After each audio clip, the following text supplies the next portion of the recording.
Olá pessoal, tudo bom? A gente vai dar continuidade aos nossos estudos essa semana e a gente vai falar sobre a segunda parte do capítulo 8 sobre os Estados Unidos, ok? É a continuação então da semana passada. A gente vai falar agora sobre. Calma aí. Coronavírus! Alergia. A gente vai falar agora sobre o período entre guerras. Quando a gente fala em período entre guerras com referência aos Estados Unidos, nós estamos falando basicamente dos seguintes eventos. Primeiro, o recorte temporal foi de 1914 até 1945 e foi marcado pelos seguintes eventos: a Primeira Guerra Mundial, a crise de 29 e a Segunda Guerra Mundial. Então, esse compreende o período entre guerras, quando a gente está falando sobre a questão econômica dos Estados Unidos. O primeiro grande evento, que foi a Primeira Guerra Mundial. A gente tem os Estados Unidos, ele mantinham uma grande neutralidade referente à Primeira Guerra Mundial. Neutralidade no sentido de não se envolver na guerra propriamente dita. Não se envolver na questão de luta, mas se envolveu na questão de fornecimento de produtos bélicos. Ou seja, foi no período da Primeira Guerra Mundial que os Estados Unidos teve o maior crescimento econômico da sua história. Por quê? Estados Unidos ele era um grande, talvez o maior produtor bélico do mundo daquela época. E tinha a Tríplice Entente como seu principal cliente. Então, a gente sabe, ou deveríamos saber, que toda guerra, todo conflito bélico de guerra, ele gera muito lucro para a indústria bélica. Sempre quando eu falar bélico, é guerra. Então, indústria bélica, indústria que fornece produtos para guerra. Luta bélica, é uma luta armada, ok? Então, tínhamos a Inglaterra, a França e o Império Russo, que consumiam muito desses produtos fornecidos pelos Estados Unidos. E aí, com o bombardeio alemão, as embarcações que saíam dos Estados Unidos até chegar na Europa foi que motivou, que tirou os Estados Unidos da inércia e para que não houvesse outros bombardeios e a perda de produtos e até um prejuízo econômico muito maior, os Estados Unidos entrou na Primeira Guerra Mundial apoiando a Tríplice Entente. A partir desse momento, sim, os Estados Unidos já estavam mais do que nunca totalmente envolvido, não só economicamente, mas na questão também militarmente falando.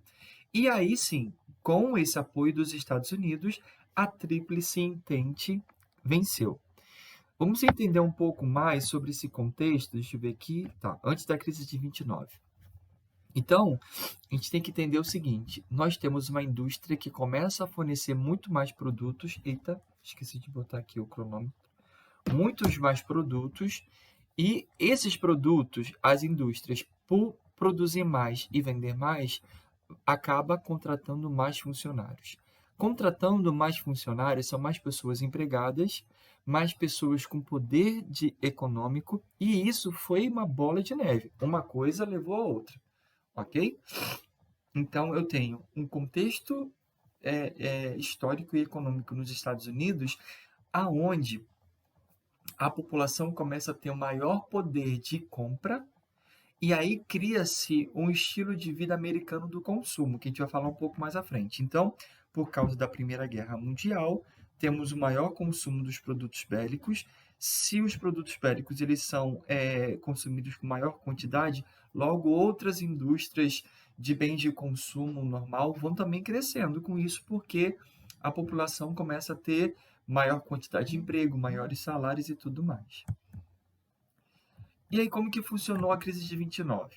Logo no início da década de 20, foi considerado, como eu falei, um dos melhores épocas economicamente falando para os Estados Unidos. Então, foi lançado o American of Life. Ó, que chique! American of Life.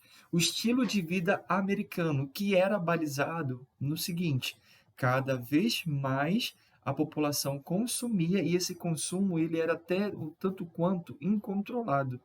É o famoso consumismo. Quando eu consumo, é a aquisição de bens e produtos e serviços para suprir as necessidades básicas. Quando eu falo consumismo, eu estou consumindo mais produtos, serviços, visando além do suprimento das necessidades básicas. Então, eu tenho os Estados Unidos economicamente mais forte, as empresas vendendo mais, contratando mais, as pessoas tendo mais poder econômico, o Estado recebendo mais impostos. Então, foi uma coisa assim, muito importante e foi também o que ajudou na derrocada econômica também dos Estados Unidos. E aí, mais uma vez que as fábricas, acompanhando o ritmo de consumo, quanto mais consumia, mais as fábricas produziam e as ações na bolsa de valores dessas respectivas empresas cresciam cada vez mais. Só que ainda na década de 20, lá para o finalzinho da década de 20, houve uma saturação na economia. As pessoas começaram a perder o poder de consumo. Muitos estudiosos científicos e econômicos, científicos não, sociais e econômicos, dizem que grande parte dessa crise foi no momento em que os principais clientes da Primeira Guerra Mundial, embora tenham saído vencedores, eles saíram com essas suas economias, respectivas economias, abaladas. Tiveram que reestruturar toda a sua economia, os países foram impactados fisicamente falando, territorialmente falando. Então, isso fez com que os grandes custos levantados durante a Primeira Guerra Mundial com a aquisição de produtos bélicos não conseguiram ser quitados. E aí, os Estados Unidos produziam muito, não tinha o pagamento corretamente das suas dívidas, e além do mais, o consumo desses produtos bélicos acabaram. E aí os estoques começaram a ficar cada vez mais abarrotados. E, consequentemente, quando a indústria bélica deixa de ganhar dinheiro, outras indústrias deixam também de ganhar dinheiro, porque os funcionários das indústrias bélicas, muitos foram demitidos, sendo demitidos, perdem o poder de compra, e aí outras indústrias de bens de consumo, eletrodomésticos, alimentícias, enfim, vão também tendo menos consumo, vão também obrigatoriamente sendo necessário ter uma demissão em massa. Então, foi uma bola de neve. Diminuiu o consumo, as empresas não tinham o seu pagamento, os estoques estavam abarrotados de mercadoria. Então, foi o quê? Tinha que parar de produzir. Para parar de produzir e não tendo dinheiro para arcar com as dívidas salariais, tiveram que demitir muitas pessoas.